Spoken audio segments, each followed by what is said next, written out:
Hola. Hello. ¿Hay alguien ahí?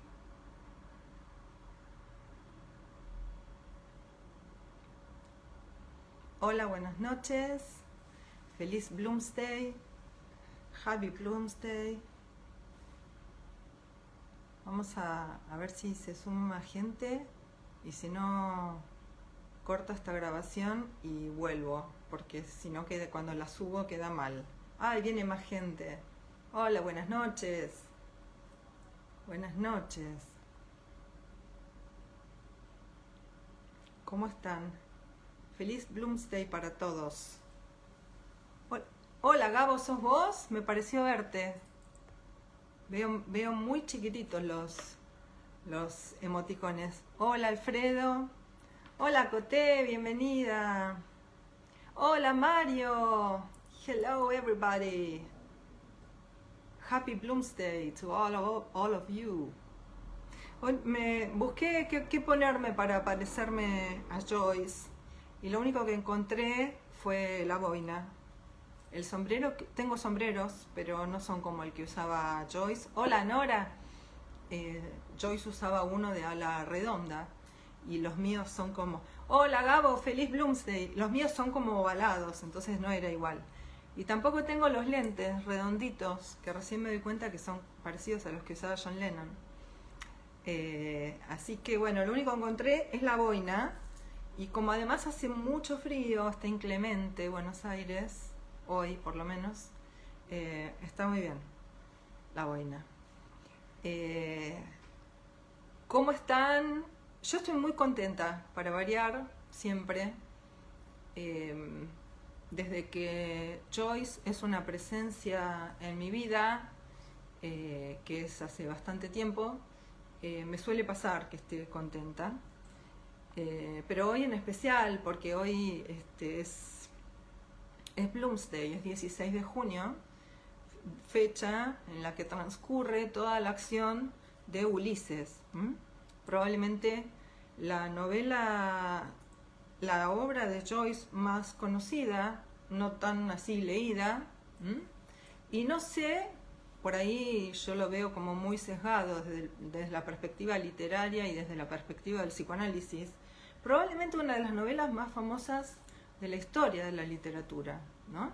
Junto con El Quijote, se me ocurre, no sé, Madame Bovary, esas novelas que trascienden a través de sus personajes, que se vuelven como seres vivos, que se vuelven presencias que se quedan con uno en la vida de uno después que uno lee esas novelas, ¿no? Entonces, bueno, hoy se cumple un Bloomsday más. Estamos a 99 años de la publicación de Ulises. El año que viene son los 100. Cómo me gustaría estar en Dublín el año que viene para festejar los 100 años de la publicación de la novela.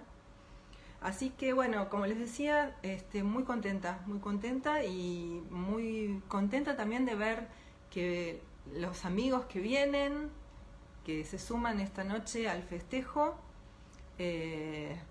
y les prometí que iba a hablar de El nudo de Ulises. Nudo es una palabra que tiene muchas resonancias, pero yo la tomo obviamente con su resonancia lacaniana, ¿no? Pero no les voy a hablar de... ¡Hola, Blanca! No les voy a hablar de el nudo joyciano de Lacan, sino que les voy a hablar del nudo de Ulises.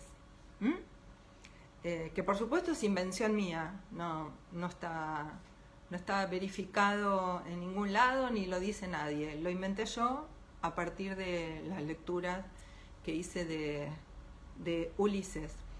Quiero decirles otra cosa, porque por ahí quizás...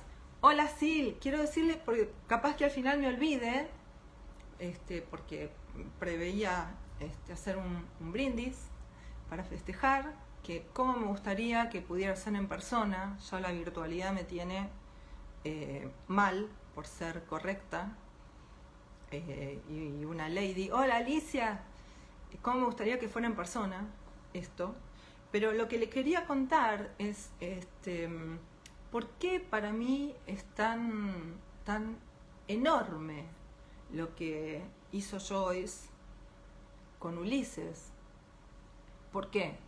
Porque Ulises, cuando uno lee por primera vez la novela, seguramente no alcanza a retener, ni a aprovechar, ni a captar las infinitas cuestiones que Joyce metió, hola Javier, que Joyce metió dentro de esa novela, ¿no? Yo he leído ya a varios, gente que yo respeto muchísimo, como por ejemplo Piglia, como por ejemplo Miller, Jacques-Alain Miller, decir que la cuestión enciclopédica no es la mejor manera de acercarse a Joyce, a Ulises, la cuestión universitaria tampoco, que la buena manera de entrar en el universo Joyce, como a mí me gusta llamarlo, es a partir del deseo de dejarse atravesar por lo que uno está leyendo, ¿no? Aunque no se entienda, porque una de las cosas que luego va a hacer Joyce, sobre todo en el Finnegan's Wake, y en eso es absolutamente rupturista en temas literarios, es ir más allá de la comunicación, es ir más allá de suponer que el lenguaje transmite un sentido, que nos entendemos, e ir más allá de todo argumento o de toda historia, tomo un término que es joyciano también, ir más allá de la historia. Entonces, eso en el Finnegan's Wake es rupturista al máximo, nadie ha llegado a equiparar eso, ¿no? Todavía, en materia literaria. Pero lo que hace con Ulises, que no es tanto, pero es un poco ya, es escribir una novela que yo la primera vez que la leí hace 10 años ya, y me doy cuenta, pensaba recién, que se queda con uno. La novela, lo que uno capte, lo que quede sin captar, lo que no entienda, lo que no sepa, no importa nada, la novela se queda con uno y muy llamativamente vive con uno la novela. ¿Qué quiero decir con esto? Que la percepción, la elaboración, la idea que uno va teniendo de la novela, de lo que leyó, de lo que recuerda, de lo que lo impactó, va cambiando con el tiempo, va cambiando con lo que uno vive, se va transformando con uno. Y eso es una cosa descomunal. O sea, yo no recuerdo realmente haber leído ninguna otra obra literaria que produzca ese efecto. Y como me dijo el otro día alguien, que si yo estoy medio loca, puede ser, pero esto que estoy diciéndoles no me lo provocó solamente a mí, lo provoca en un montón de otra gente, porque yo estoy en muchas páginas sobre Joyce y sobre Ulises, en otras lenguas. Quiere decir que algo muy potente está plasmado en esa novela, y que es como un destilado, es como un concentrado de todo lo humano, realmente, porque no creo que haya nadie que no se haya sentido atravesado por alguna cosa de lo que Joyce vuelca en esa obra mayúscula. Bueno, Mónica, saludos a Mendoza, qué lindo que estés. Bueno, entre la primera sorpresa era la boina, que fue lo único que encontré como para tener algo parecido a lo que usaba Joyce.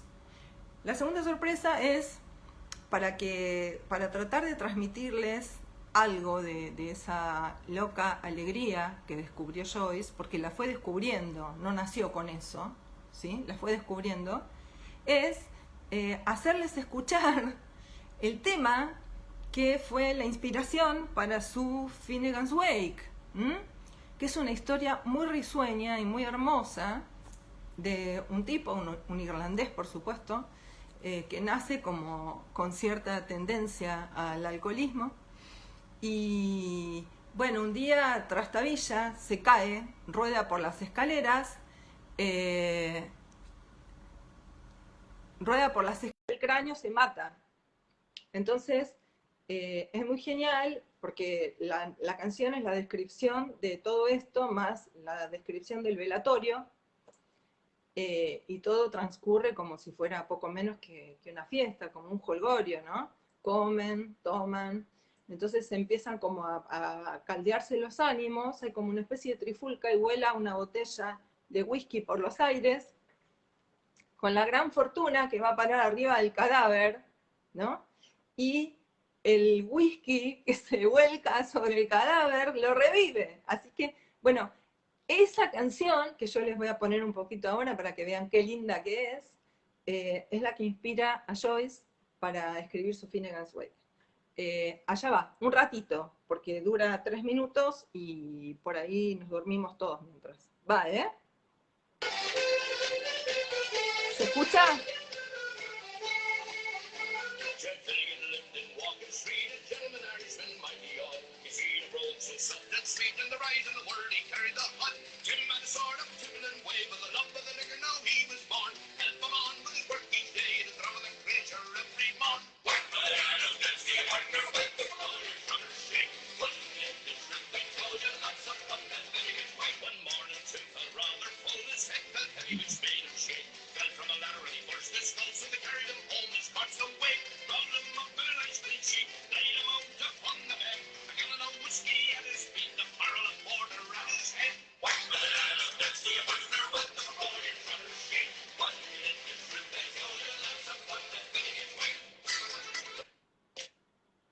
Bueno, obviamente la canción se llama, hola Claudio, la canción se llama Finnegan's Wake.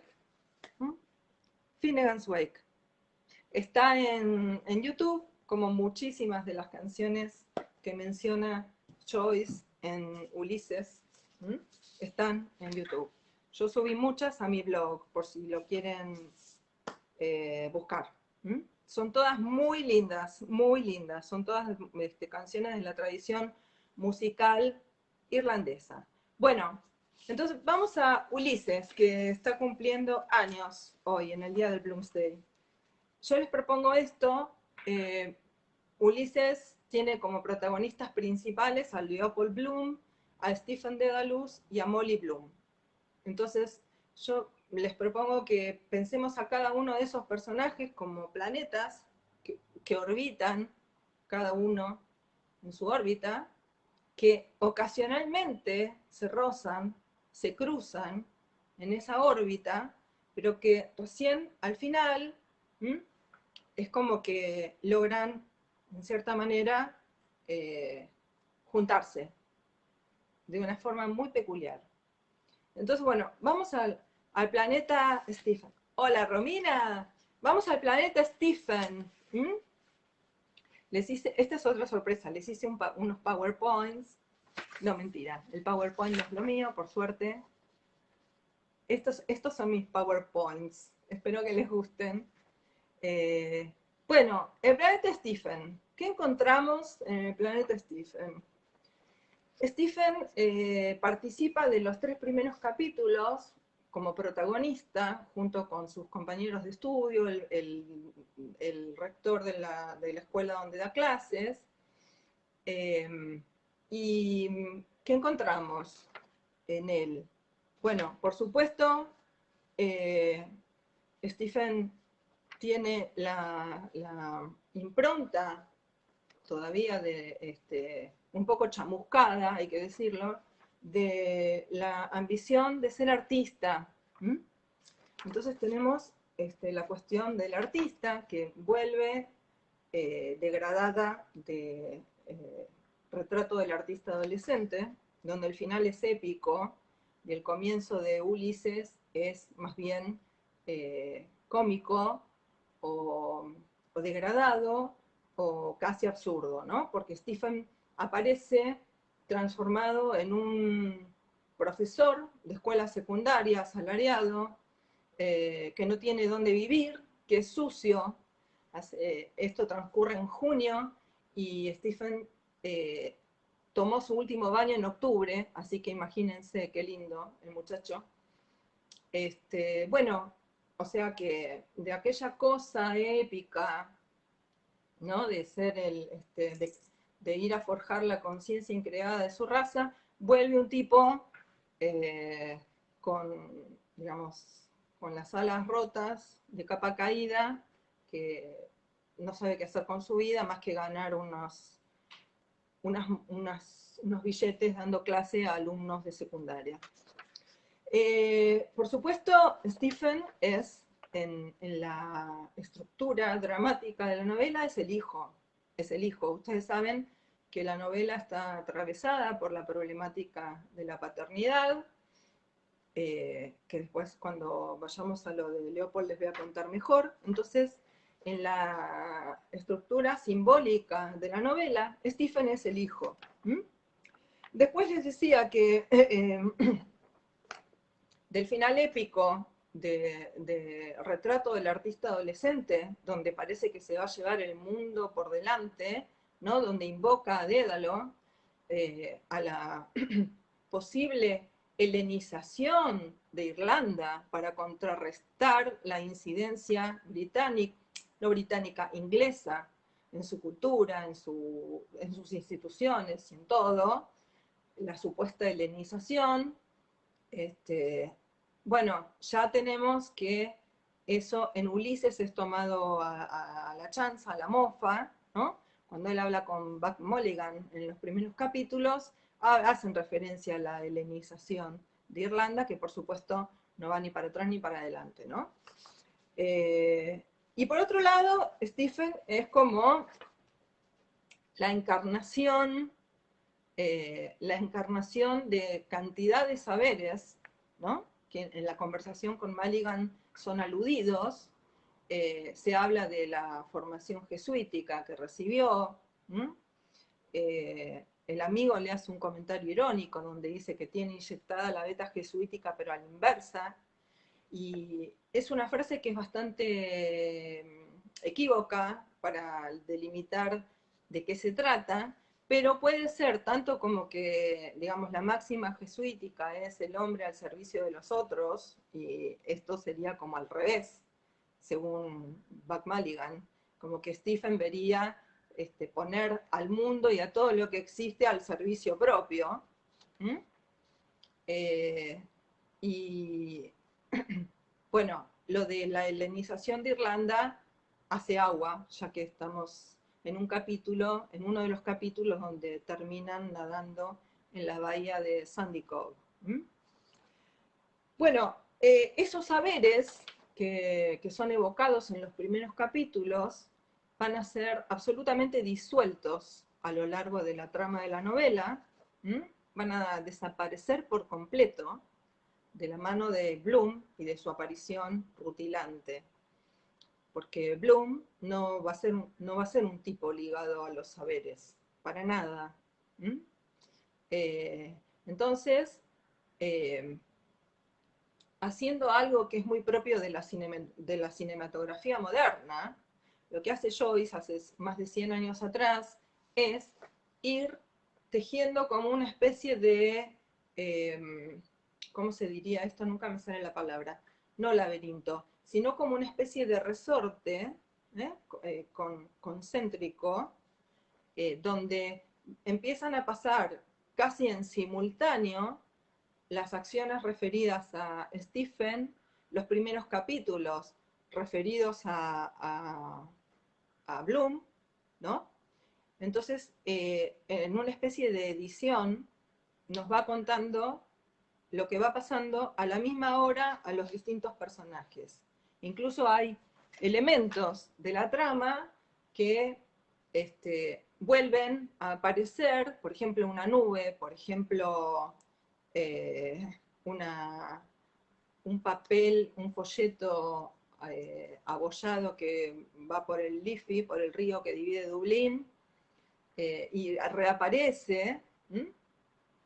Bueno, eso en cuanto a Stephen. Stephen, como yo les cuento ya en varias oportunidades, Yo abordé Ulises creyendo que iba a leer la novela en la cual Stephen era el protagonista, siguiendo con el retrato, y sin embargo Stephen se diluye. ¿Mm? Entonces pasan estos primeros capítulos y Joyce nos mete de lleno en la temática de Leopold Bloom. Entonces vamos al planeta Leopold. ¿Mm? A Leopold lo conocemos en su casa de mañana, se acaba de levantar, va a preparar el desayuno mientras Molly, su mujer, duerme. Entonces, se nos cuenta las cosas muy extrañas para nosotros que come para el desayuno. Recibe la correspondencia de esa mañana, donde se entera que la mujer recibe una carta de su representante artístico, Boylan, diciéndole que la va a ir a visitar, cuestión detonante de toda la historia. Reciben una postal de la hija Millie, que está estudiando en otro lado, y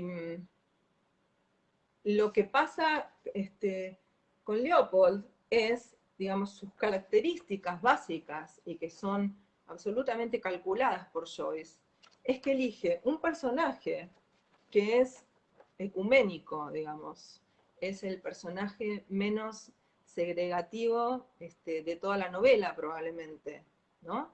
Como con una cosa humanitaria, como una especie de amor hacia todos los hombres y hacia el respeto de la vida, que carga con un gran problema, que es que su padre se suicidó. ¿Mm? Entonces, ¿cuál es la historia detrás de Leopold? La historia detrás de Leopold es que su padre era un judío húngaro que emigra, va a parar a Irlanda. Cuando llega a Irlanda, cambia su apellido, que era Virag, por Bloom, que es la traducción de Virag o algo parecido, ¿no? O sea, retraduce su apellido al inglés y además se convierte al protestantismo. Entonces, Bloom no solo es hijo de un inmigrante, no solo es hijo de alguien que cambia su apellido para amoldarlo a la lengua del nuevo lugar, sino que además es converso, ¿sí? Bloom carga con todo eso.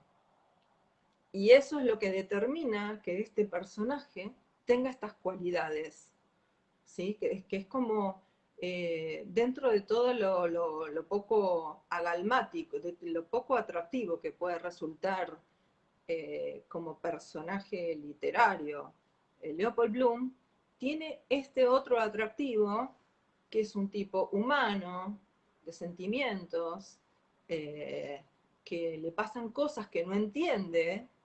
Hay muchos psicoanalistas ahora presentes, así que voy a hacer un brevísimo comentario al margen.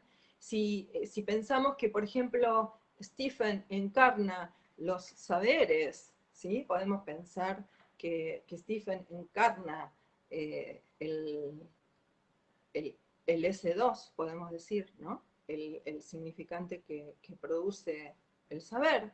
Bloom es el sujeto dividido. Bloom es el tipo que anda por Dublín todo el día porque no sabe qué hacer con su mujer, no sabe qué hacer con la infidelidad de su mujer, no sabe qué hacer con los tipos que lo tratan mal en el pub,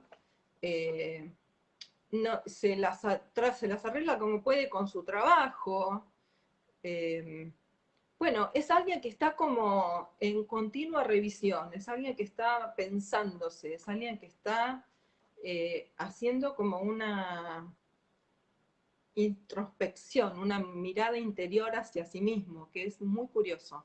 No por nada, Joyce introduce en esta novela el monólogo interior, que es como, eh, hola Silvina, que es como poner, digamos, es una manera de graficarlo, ¿sí? No lo tomen literal, pero es como poner una especie de microscopio o poner una especie de micrófono en la cabeza de los personajes que le permitan al lector escuchar, ¿sí? lo que ese personaje está pensando, con la ridiculez, con las asociaciones banales, con las asociaciones por sonidos, con las disquisiciones estúpidas que todos hacemos, con los diálogos interiores que sostenemos con gente que no está presente en nuestras vidas.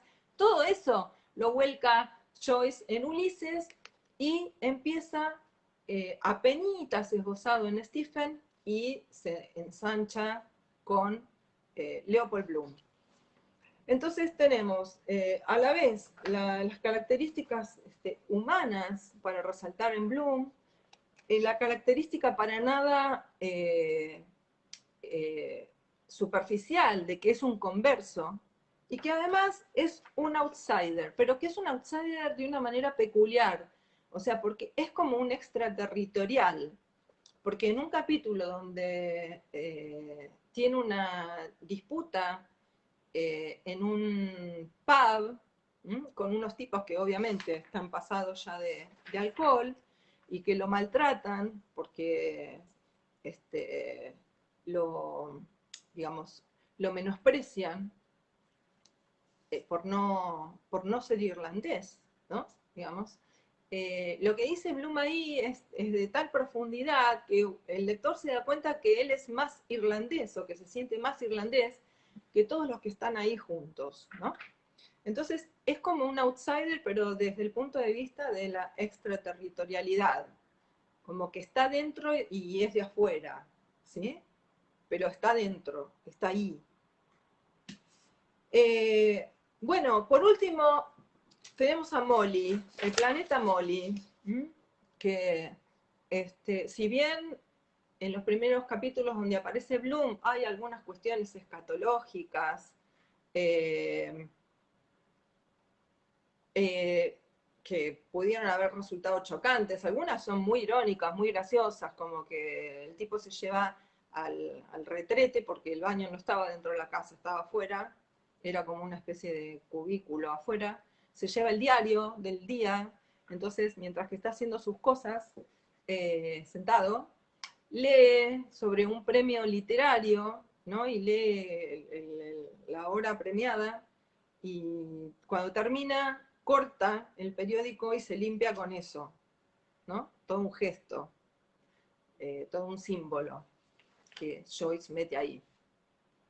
Bueno, entonces el planeta Molly es el que le pudo haber traído muchos problemas a Joyce, porque Joyce nos mete en la cabeza de una mujer, pero de una mujer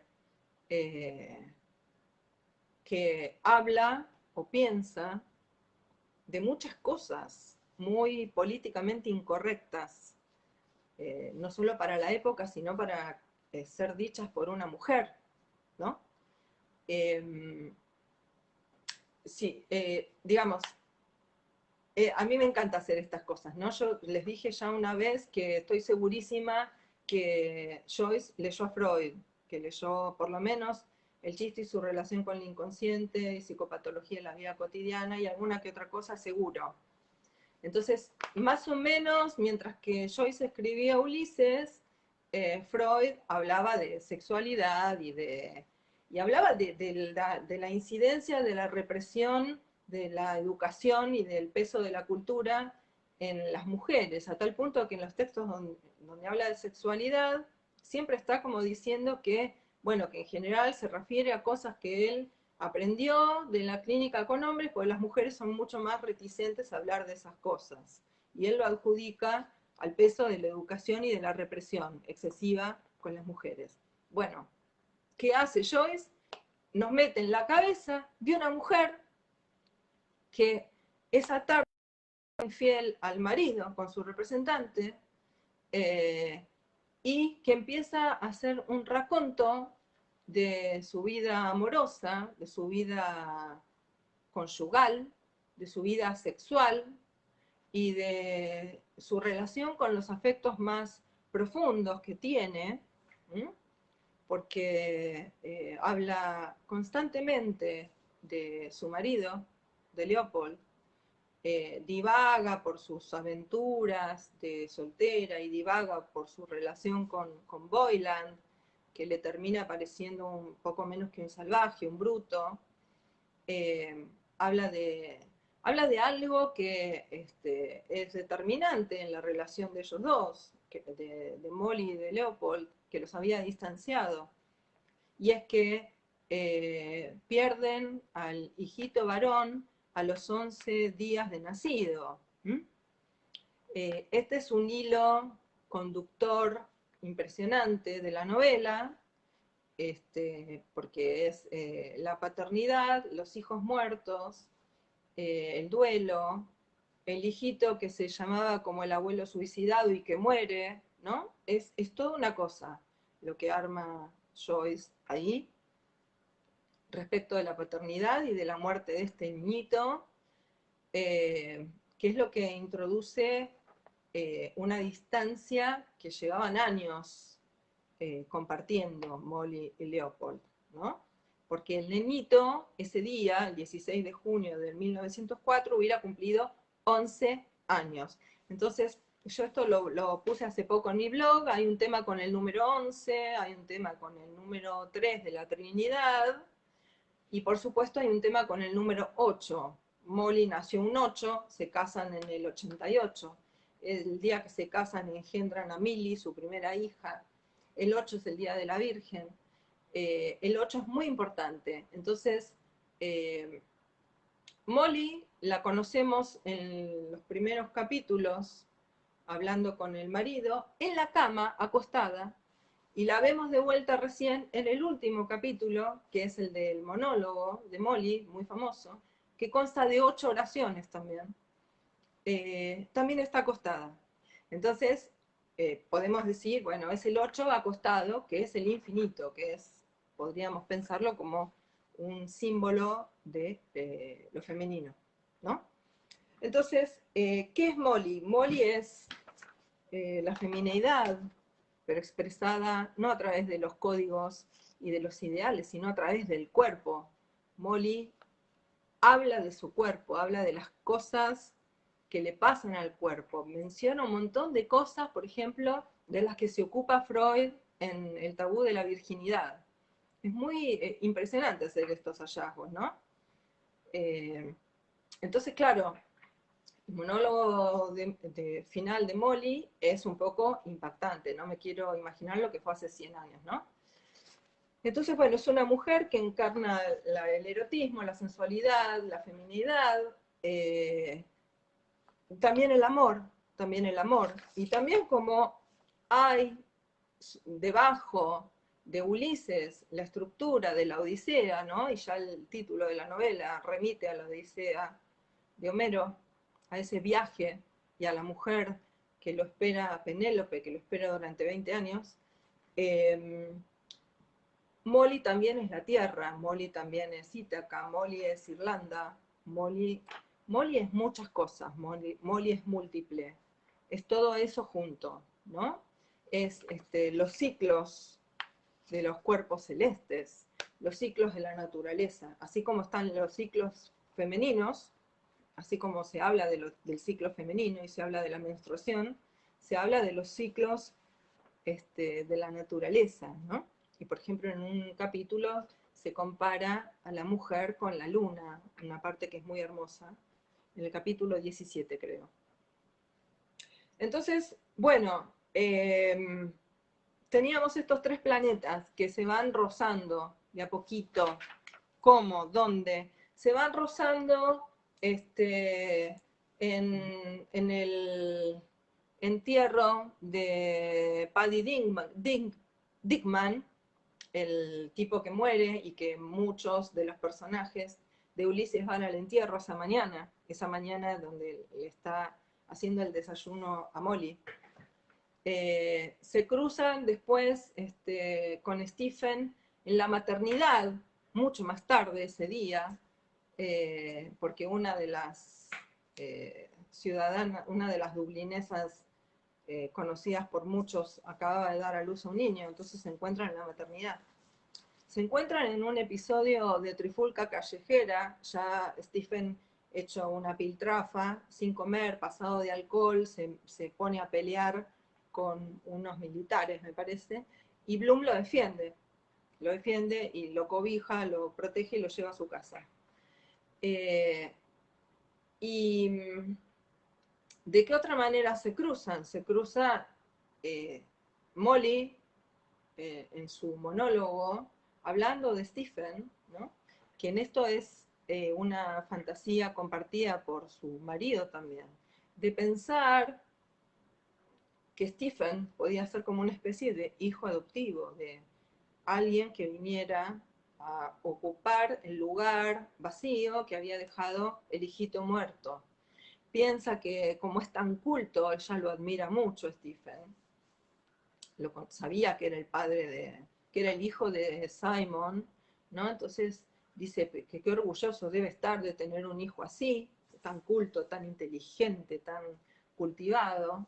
Entonces supone, fantasea que le puede enseñar italiano, que bueno, o sea, comparten esa idea con Leopold de que fuera a vivir con ellos, ¿no? Piensan en el cuarto vacío, después, bueno, en algún momento dice, bueno, no, pero, y somos jóvenes, la verdad que eran muy jóvenes, o sea, Leopold tenía 38 años y, y Molly 33, o sea, estaban, podríamos decir, en la plenitud de sus vidas, entonces empieza a pensar que por qué no tener otro hijo con Leopold. ¿Mm? Molly también, en cierta forma, aporta el rasgo de la extraterritorialidad. Recordemos que Stephen se había ido al continente, como dicen allá, se había ido a Europa y había vuelto. ¿Mm? Entonces, algo del exilio está presente en todos. Bloom, otro detalle importante, para casarse con Molly, se convierte al catolicismo. O sea, dense una idea lo que hace Joyce con todos estos ideales, con todas estas instituciones, podríamos decir desde el psicoanálisis, con todos estos significantes amos, lo que hace Joyce, o sea, los pulveriza, el protagonista es un outsider, es doblemente converso, su apellido está en otro idioma, en otra lengua, la mujer lo mismo, es mezcla de una madre española con un irlandés, o sea, ningún atisbo de pureza, ninguna loa al nacionalismo, a algo que, bueno, que los irlandeses, por lo menos en aquel momento, no les gustaba mucho de Joyce, ¿no? Que nunca fue un nacionalista. Entonces, cuando termina el retrato, y Stephen se proyecta hacia la gloria, yéndose al continente a triunfar, ¿no?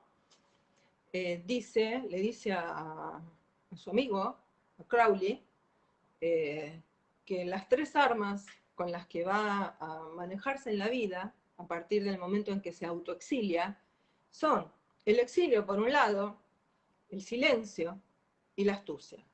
El exilio, por supuesto, tiene que ver con Irlanda, claramente, ¿no? Decide irse de Irlanda. Decide que necesita, para ser libre, zafar de las redes que Irlanda tira sobre los hijos cuando nacen, ¿no? Cuando los hijos de Irlanda nacen, a eso me refiero. Entonces él decide que va a zafar de eso y que va a vivir su arte con la mayor libertad que pueda. Entonces el exilio tiene que ver con Irlanda.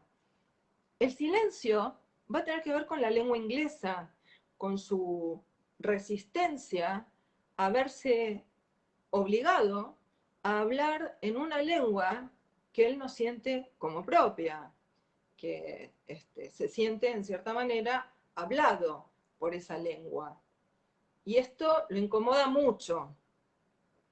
Por último, la astucia va a tener que ver con zafar de la iglesia, del poder de la iglesia católica en Irlanda, ¿sí? Y además zafar del poder de atracción diabólico de la iglesia en su propia vida, porque él es tentado para ordenarse sacerdote, como era muy brillante, como era de verdad una mente muy brillante y poderosa, eso aparece en el retrato, ¿no? Que el sacerdote, bueno, no me acuerdo, yo para las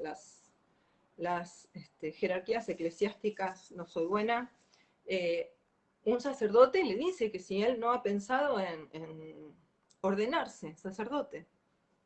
Entonces, claro,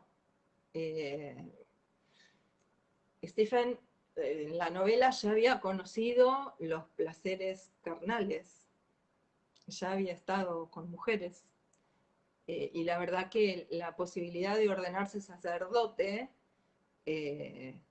no le atrajo en lo más mínimo, es más, lo aterrorizó, lo horrorizó, entonces quiere zafar de eso.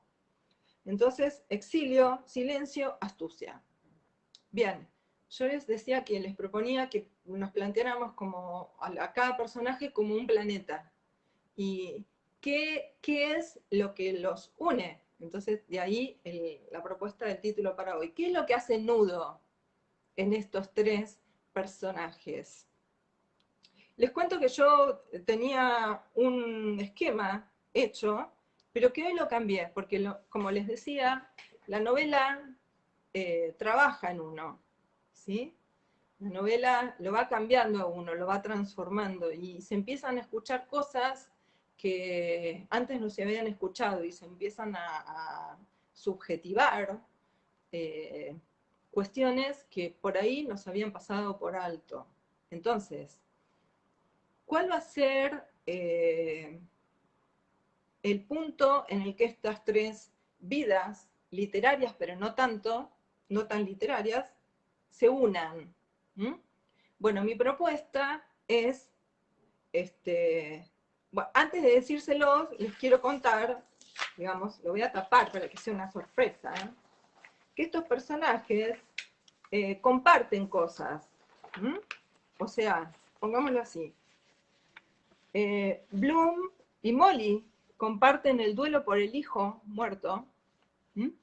Y el deseo, o sea, los dos están ocupados en tratar de resolver qué les pasa con el deseo por el otro, qué les pasa con el deseo sexual por el partener, porque además se aman, ¿sí? Entonces,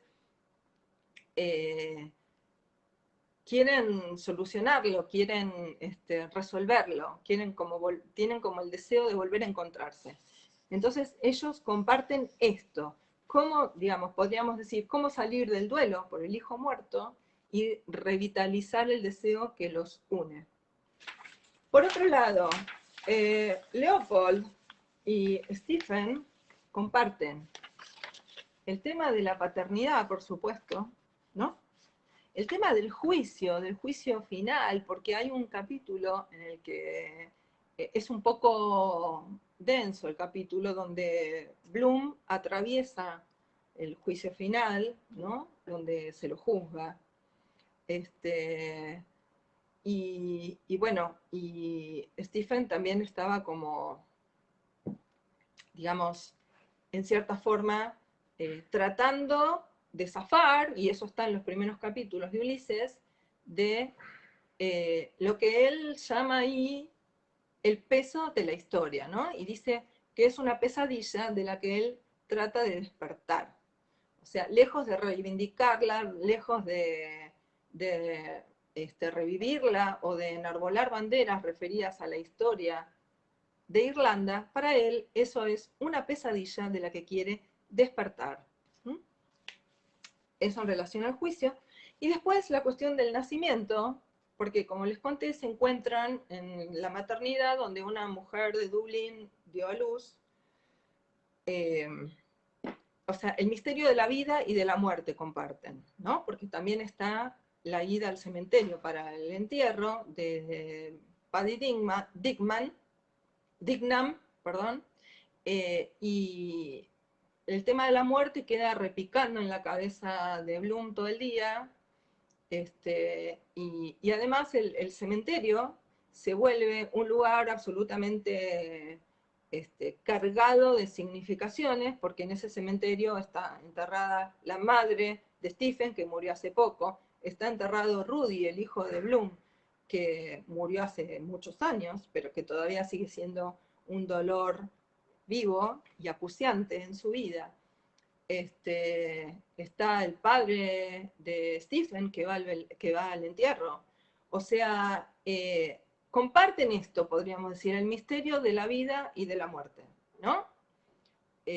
Algo que, por ejemplo, no está presente en Molly, para nada. Molly no se pregunta por la muerte. Molly es erotismo, Molly es canto, Molly es una cosa bastante vital y como muy determinada podríamos decirlo rápidamente, muy determinada por la carne. O sea, Molly es un personaje carnal. Entonces no le pasan las preguntas de la vida, la muerte, todo eso, para nada. En cambio a Bloom y a Stephen sí. Ahora, por supuesto, Stephen y Molly comparten también la cuestión relativa a Irlanda, porque ya les dije que Molly es Ítaca, pero también es Irlanda, o sea, es el arraigo a la tierra. Y el amor por la música. Entonces, eso comparten ellos dos. Que, por ejemplo, en Bloom, el amor a la música no está presente, ¿no? Entonces, bueno, Joyce construye zonas donde los personajes, hola Néstor, hola Leonor, los personajes se van juntando, rozando, comunicando sin saberlo, estableciendo lazos, contactos entre ellos, que se arman en la cabeza del lector, ¿sí? El lector va viendo cómo las vidas de ellos van por carriles distintos, pero que a veces resuenan con cosas parecidas. Entonces, para terminar con este homenaje, ¿qué los une para mí hoy, 16 de junio de 2021, segundo año pandémico? Hola Silvia, ¿qué los une? Bueno, para mí lo que los une, lo que hace nudo en Ulises, entre estos tres planetas, es la metempsicosis. La metempsicosis, que es un hilo temático de toda la novela, que es la palabra que Molly le pregunta al marido cuando le sube el desayuno. Molly leía novelitas pseudoeróticas baratas, entonces a la noche se había quedado medio dormida leyendo, pero se había notado una palabra que le quería preguntar a Bloom, ¿no? La palabra era metempsicosis. Entonces, desde lo conceptual, ¿qué es la metempsicosis? Bloom le explica, viene del griego, significa la transmutación, la transmigración de almas. Es decir, que cuando la gente se muere, y hacen referencia al entierro al que va a ir dentro de un ratito, cuando la gente se muere, cuando las personas se mueren, sus almas siguen viviendo. Detrás de esto, ¿por qué los une todo esto? Porque, bueno, ya sabemos que hay la teoría que viene del retrato del artista adolescente, que estar vivo no significa que el alma del que está vivo haya alumbrado. Al alma hay que hacerla nacer. O sea que hay toda una teoría del nacimiento de las almas en la obra de Joyce. Por otro lado, tenemos esta cosa entre padres e hijos, ¿no? Que se va transmitiendo, que los va uniendo silenciosamente del abuelo al nieto, de Stephen a Molly y a Leopold, como siendo en la fantasía de ellos el sustituto de ese hijo que perdieron. Y para Molly, que para mí es como lo más interesante de todo, y para Molly es una palabra que ella no entiende, que no sabe qué significa. ¿Y por qué? Yo, por ejemplo, yo antes había puesto como que el exilio podía ser uno de los temas que hicieran nudo en estos tres planetas personajes. Pero lo pensé mejor y creo que me gusta más metempsicosis, ¿Por qué? Porque les quiero leer cuando en el capítulo, ya les digo, creo que es el 4, o el primero de la segunda parte, o el 4, si los hacemos sucesivos, quiero leerles cuando ella le pregunta al marido, ¿m? Porque no es cualquier cosa, ¿no? Lo que pasa ahí. Entonces, ella le pregunta, no puedo creer que acabo de perder la marca, esperen.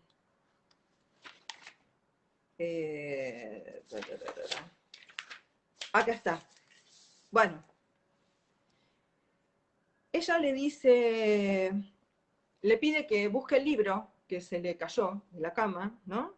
Y le dice, enséñame aquí, dijo. Le he puesto una señal, o sea, lo marcó. Hay una palabra que quería preguntarte, le dice a Leopold. Entonces, dice, bueno, tragó un sorbo de té sosteniendo la taza por el lado sin asa, y después de secarse los dedos deprisa en la manta, estaba desayunando. O sea, se había limpiado los restos de manteca en la manta de la cama. Empezó a buscar en el texto con la horquilla hasta encontrar la palabra. ¿Mete en qué? Preguntó él. Aquí está, dijo ella. ¿Qué quiere decir eso? Él se inclinó y leyó junto a la pulida uña del pulgar. ¿Metempsicosis? Le pregunta. Sí. ¿Con qué se come eso? Le pregunta Molly. Entonces él le dice, metempsicosis, dijo él frunciendo el ceño. Es griego, del griego. Eso quiere decir la transmigración de las almas. ¿Mm? Entonces sigue, vivimos después de la muerte, nuestras almas, que el alma de un hombre después que muere, ¿no? Sigue viva. O sea, la reencarnación sería la palabra. ¿Sí? ¿Qué pasa? Porque les digo que para mí lo más interesante lo dice Molly respecto de esto, ¿no? Y que ya ahí me sirve a mí para pensar que metempsicosis no solo aluda a los personajes de Ulises, sino que metempsicosis es el trampolín para el Finnegan's Wake. Entonces, ¿qué dice Molly sobre esto en su monólogo? Dice,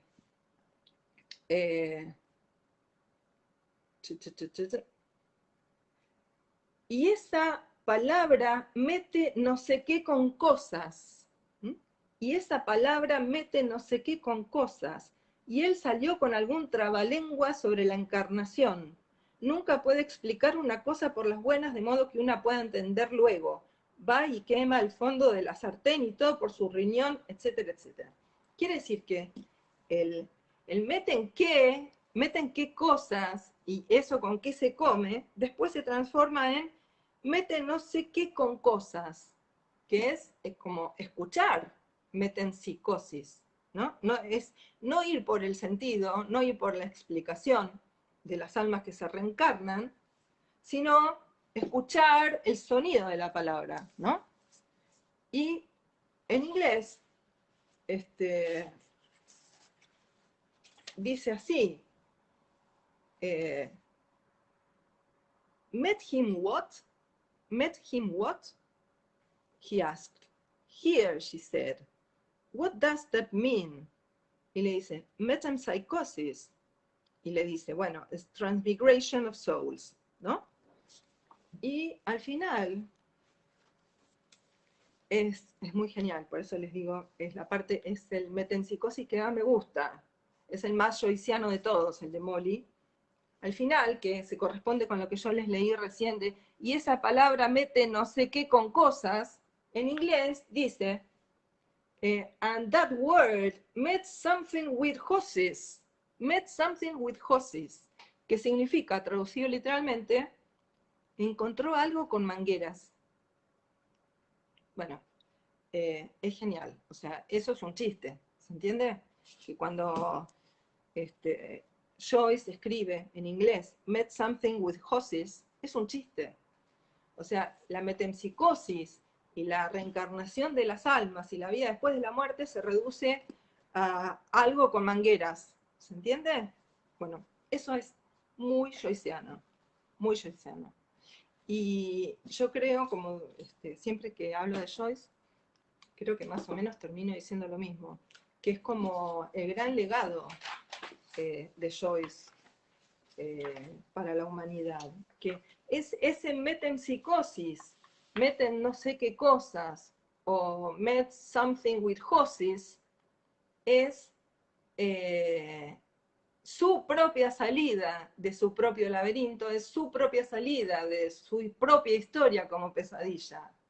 Y es entrar de lleno en el goce que puede deparar la lengua, las lenguas, no a través del sentido, no a través del significado, sino a través de los sonidos, a través de lo que produce cosquillas en el cuerpo, produce algún tipo de emoción sin que sepamos muy bien por qué.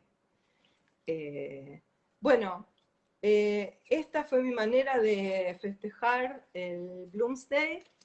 Es una fecha muy importante. Por supuesto, en Irlanda, en Dublín estuvo todo plagado de festejos, las redes estaban inundadas de festejos del Bloomsday. Es verano ya, así que, bueno, pudieron festejarlo bien. Y Ulises tiene eso, Ulises produce eso.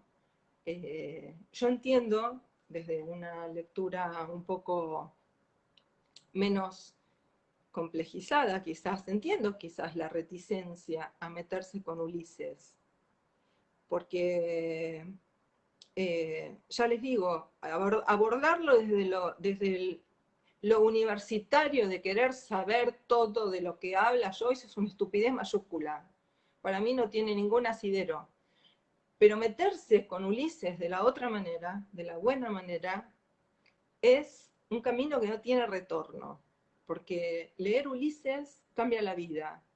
Porque Ulises se queda dentro de uno trabajando, haciendo lo suyo, haciendo que lo que uno leyó que no tuvo la menor idea de con qué tenía que ver, resuene, resuene y se deposite como, no como la cerveza irlandesa, yo diría más bien como un buen vino, ¿no?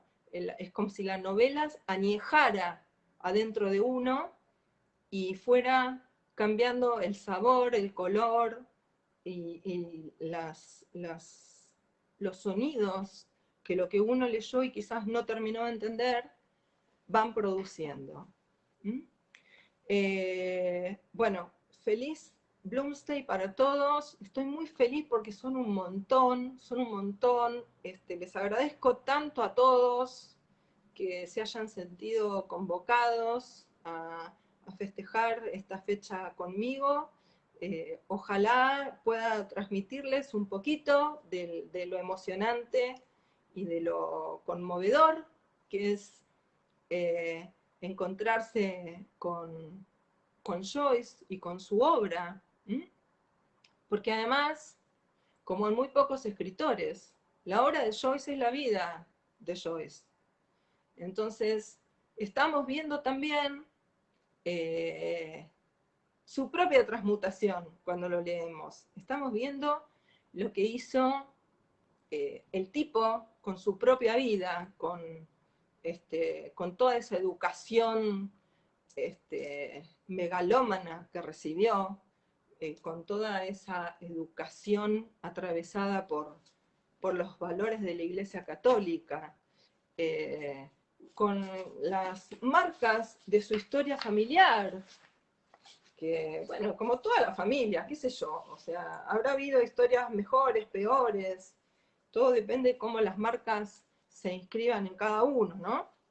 En familias de muchos hijos que viven todos más o menos lo mismo, no son nunca iguales los hermanos, o sea, para cada uno la inscripción de las vivencias es diferente, entonces las marcas de su propia historia, y es como que él va, digamos, en Dublineses se despega de la cosa sombría de la muerte de Dublín, de ese espíritu colonizado, de ese espíritu aspiracional a parecerse a los ingleses, de la oscuridad, de lo sombrío, de la tristeza, de un pueblo que recurre al alcohol para adormecerse, para soportar la vida chata que tienen. Se despega de eso. Retrato es como la elaboración de su infancia y su adolescencia y su sueño.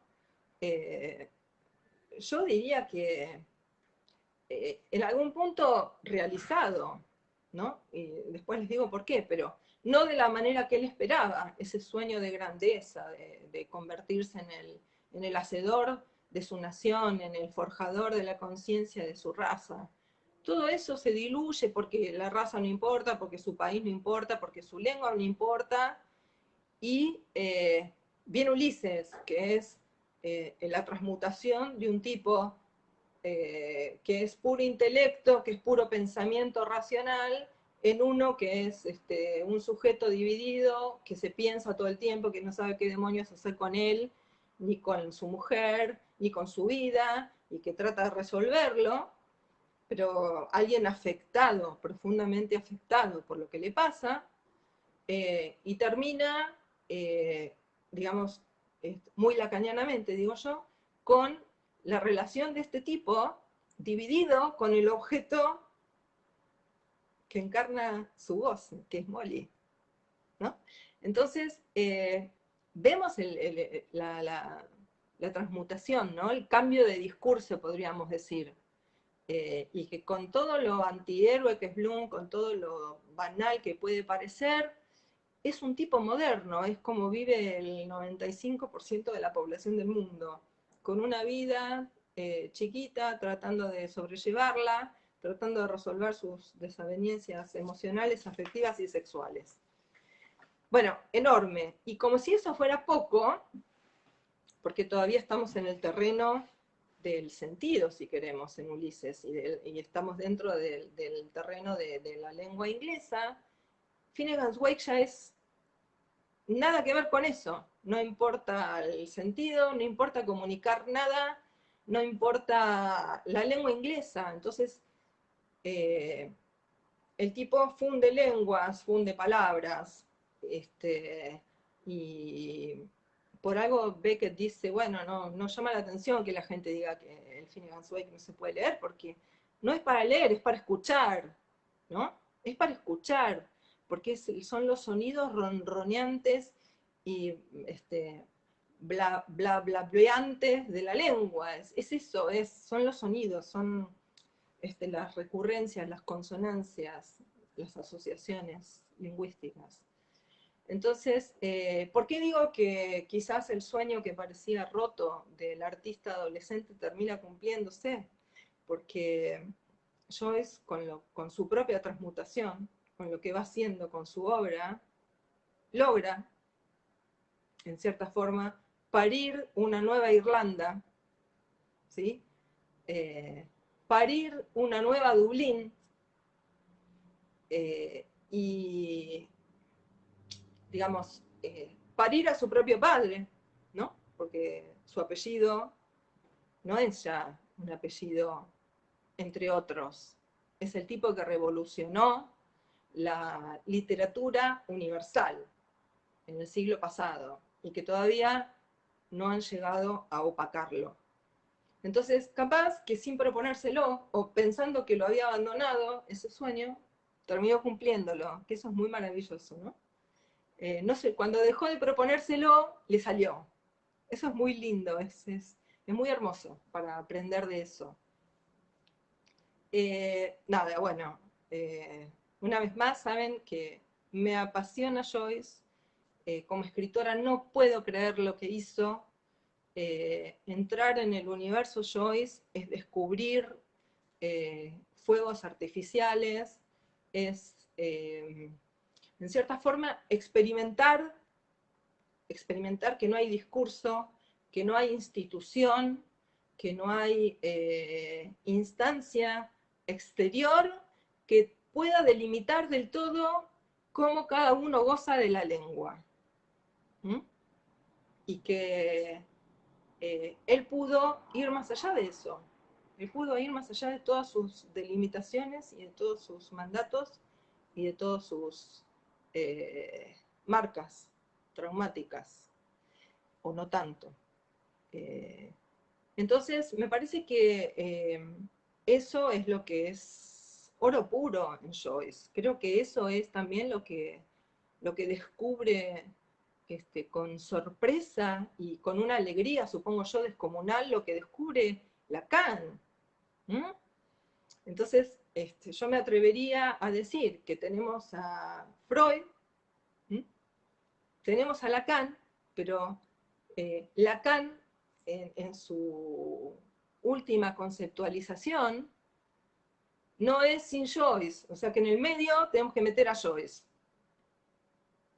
Y quiero terminar con algo que dice Miller, creo que empieza a sueltas, un libro, un curso de él que yo, pero les recomiendo, aunque no sean psicoanalistas, porque parte la cabeza, porque es una cosa descomunal lo que hace el tipo ahí.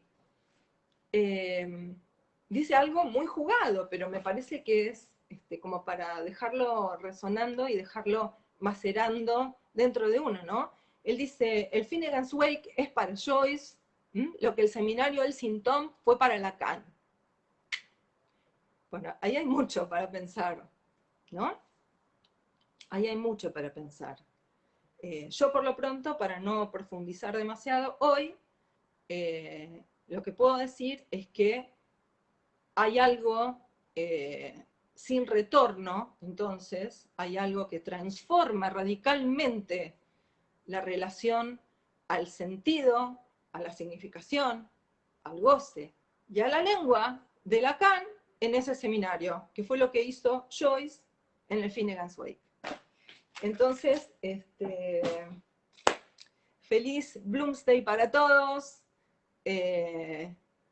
Para mí es un festejo sin ninguna duda, porque las cárceles que nos aprisionan normalmente están tejidas por nuestras propias palabras, y eso es algo que puede, en cierta forma, leerse y deducirse de la obra de Joyce, y que como Lacan también era genial, lo leyó, lo pescó y se lo apropió, porque era muy genial Lacan también, ¿no? Entonces dijo, esto es mío.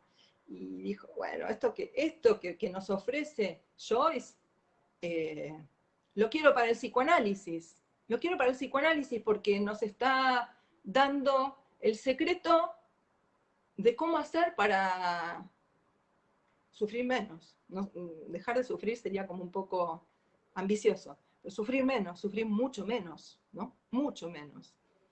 Entonces, ¿se trata de que todos escribamos Finnegan's Wake? No, para nada. Pero entonces me vino a la mente, no lo busqué, no sé dónde está, pero supongo que o en Psicopatología de la Vida Cotidiana o en el chiste. Me vino a la mente ese chiste que cuenta Freud de un lunes en la mañana, cuando van a buscar al condenado para llevarlo a la horca, y el tipo dice, qué manera de empezar la semana.